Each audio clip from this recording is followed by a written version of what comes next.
Alhamdulillahilladzi khalaqas samawati wal ard wa ja'ala zulumati wan nur tsummal ladzina kafaru bi rabbihim ya'dilun. Asyhadu an la ilaha illallah wa asyhadu anna Muhammadan abduhu wa rasuluh alladzi la nabiyya ba'da amma ba'du. Puji dan syukur mari kita panjatkan kehadirat Allah Subhanahu wa taala yang mana dengan rahmat dan hidayahnya kita dapat berkumpul di acara kali ini yang insyaallah barokah. Salawat serta salam semoga tercurah limpahkan kepada junjungan kita yakni Nabi Muhammad Sallallahu Alaihi Wasallam. Tak lupa juga kepada keluarganya, sahabatnya, tabi'ut tabi'in dan juga kepada kita selaku umatnya. Amin ya robbal alamin. Di sini saya akan menyampaikan suatu materi yang berjudul Indonesia Harga Mati Nasionalisme Junjung Tinggi. Ketika kita mencintai seseorang, kita tidak hanya cukup untuk mengungkapkannya, benar? Pasti perlu ada pembuktian seperti rasa kasih sayang dan pengorbanan cinta. Ya memang itu bukan benda yang terlihat, tapi seseorang yang jatuh cinta pasti terlihat. Begitulah dengan rasa nasionalisme.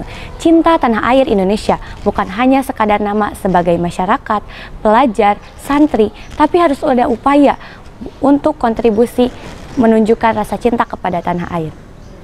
Kita tahu ada banyak permasalahan yang kita hadapi pada saat ini. Belum selesai masalah yang lama, masalah baru hadir tanpa permisi.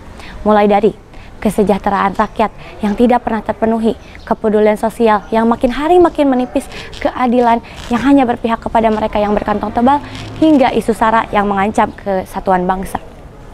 Banyak kasus yang kita jumpai di mana perpecahan menjadi salah satu hal yang sepele jika terjadi, terutama keadilan. Ketidakadilan ini menjadi salah satu gesekan antar sesama warga. Contoh, seorang koruptor yang merugikan negara dalam nominal yang tidak sedikit, dapat disesuaikan ganjarannya dengan seorang pencuri yang hanya sebatang pohon. Jelas ini merupakan sesuatu tindakan yang mencerminkan ketidakadilan. Di sanalah munculnya ketidakpercayaan masyarakat terhadap aparat hukum dengan adanya ketidakadilan. Bung Karno pernah berkata, "Beri aku 1000 orang tua, maka akan kucabut semeru dari akarnya. Lalu beri aku 10 pemuda, maka akan kuguncangkan dunia." Bung Karno sebagai presiden pertama di Indonesia telah lebih dulu menyampaikan bahwa seorang pemuda menjadi kontribusi yang sangat besar bagi bangsa dan negara. Lalu apa? Langkah seperti apa yang harus kita lakukan sebagai pelajar sekaligus santri untuk menunjukkan cinta kita kepada tanah air?